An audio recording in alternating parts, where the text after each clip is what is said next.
Welcome to the mushroom cult brown rice flour technique demonstration. Here we go. We're taking 2 parts of vermiculite into a mixing bowl. Pre-measure these out. This is actually 4 cups each. And 1 part water. And here's where some of the problem with following a recipe comes in. You'll see that. But first we take the vermiculite and hydrate it with water.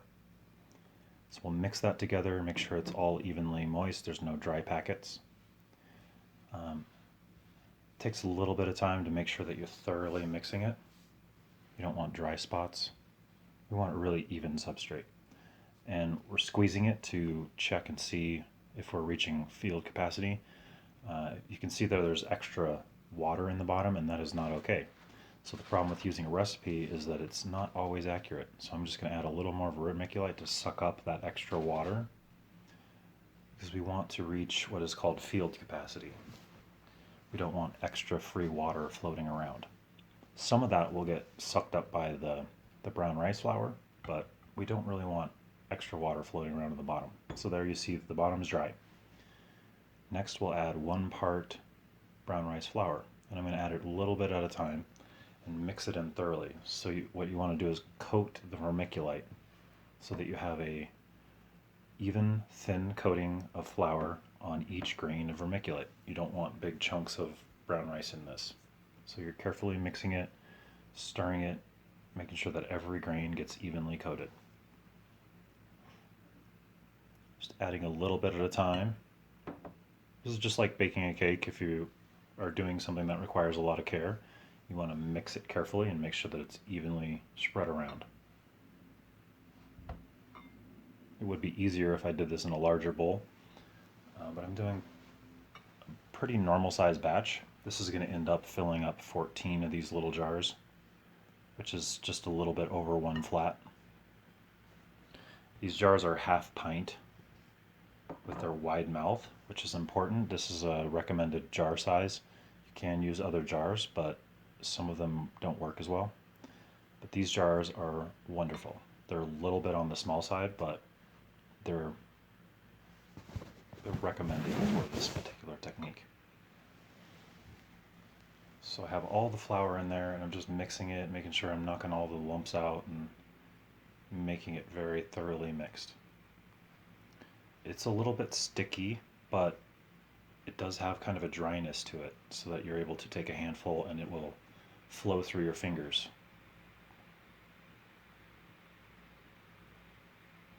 Do make sure that you take the time to mix it thoroughly. There you can see it. It crumbles. It's not a sticky mess. It is sticking to my fingers, but it's not gooey, slimy, messy.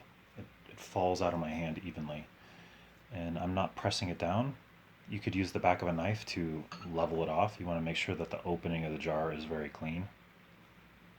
And I'm just going to fill as many as I can, and it'll end up being 14 of them with this particular batch that I did.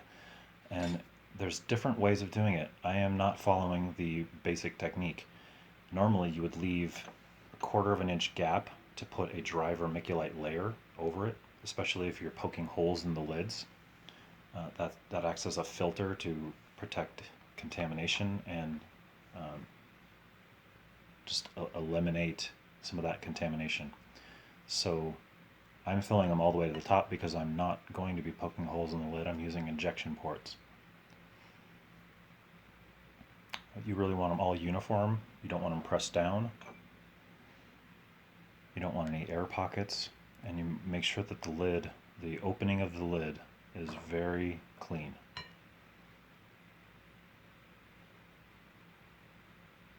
This could be done with a funnel that's designed for filling up jars. That might help be a little bit cleaner. I'm kind of in a rush at this point, so I'm just doing it the way that I feel like doing it.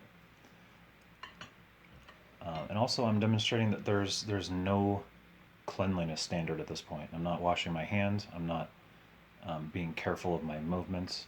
I'm not careful of the air movements around in the room. I'm not careful about whether the jars are clean or not, because all of this is going to be sterilized in a few minutes.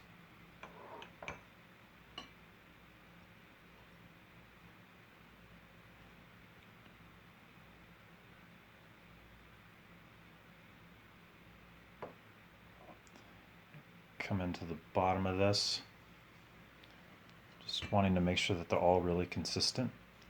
You can see the jar lids on the right side of the screen there. Those are just regular jar lids, and I've drilled a hole in it and put in a self-healing injection port in order to just follow the method that I want to do and not have holes or use foil. So there's a little less waste involved in this. And I'm just going to screw those lids on pretty snug, but I have the actual metal medallion on upside down so that it doesn't form a perfect seal. That allows a little bit of air exchange. I'm snugging them down a little bit because I don't want any of it to fall out. I don't want water getting in there. It's just a matter of making a production line and getting them all screwed down evenly. You can see those injection ports. They're a little rubber knob that you can press a syringe through. And it makes a very interesting result in that you aren't going to be contaminating it unless your syringe itself is contaminated. So it'll keep contaminants out, even better than if you were poking holes in the lid. I have a pressure cooker on the right side already warming up. I have water in it. Make sure that you know how to use your pressure cooker. But I'm getting it warm so that it's ready to go as soon as I'm done putting the lids on. And normally it would be good to wash these off, but I was kind of in a hurry this time. So it has a little bit of debris around the outside. My hands aren't clean. I'm just rushing through this. And I'm just setting them in there on there's a little riser rack in the bottom, and I'm just trying to spread them out evenly. And this is a 16-quart pressure cooker. So that's probably the minimum size for this many. I'm also sterilizing some agar. I have a Erlenmeyer flask in there with some hot agar in there that I'm sterilizing at the same time. So there's a little bit extra space. Just make sure that your gasket is good. Turn the heat up. Get the lid on there. And once it reaches 15 psi, you can see that the rocker is sizzling. That's when you would start your timer, and I'm running this for 30 minutes at 15 psi. If your pressure cooker doesn't reach 15 psi, you'll have to do it longer, or if you're using a canner, you would have to run it longer, and you might have a little less success. Pressure cooker is really the standard. So you'll run this for 30 minutes. I just set my timer, and once that 30 minutes is up, I'll take it off the heat. You'll see that in a second. When you take it off the heat, you want to make sure that at the earliest you don't open it until it has reached 0 psi, until all the pressure is gone. Don't even bother trying to open it. Today I'm rushing a little bit. I normally would let it sit overnight and make sure that it's totally cold, but I'm trying to also pour agar, so I don't want that to get too cold.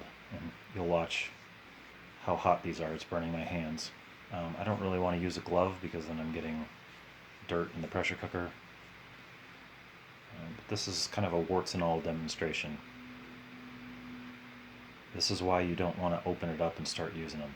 And for another thing is that you can't use them until they're totally cooled down to room temperature, because the mushroom mycelium or spores will be killed if you inject them right away. So you need to have them at the most at 80 degrees. So basically, if you touch the jar and it's warm to the touch, then it's too hot. So basically you'd want to let it sit at least 12 hours to make sure that it's completely and thoroughly cold. I guess if you're in a rush, you could put them in the refrigerator, but I would just recommend planning ahead and being patient. And almost done here. That was the last one. I'm going to take my agar and go pour some plates while those cool down. So this is about 12 hours later. They've cooled down, and I have a syringe full of liquid mycelium. This is oyster that I'm going to be inoculating here. You could also do spores. if you have a spore syringe. I'm spraying them down with rubbing alcohol. You can see here that here's an error. I'm spraying down my jars before I spray down my hands. That's a little bit out of order. So right now I'm organizing it so that I have a even workflow. I should be doing this first, then wash my hands, and then spray my jars with rubbing alcohol for sanitizing. I did that a little out of order. It's going to be okay, but this is an error that I noticed later. I didn't think about it at the time.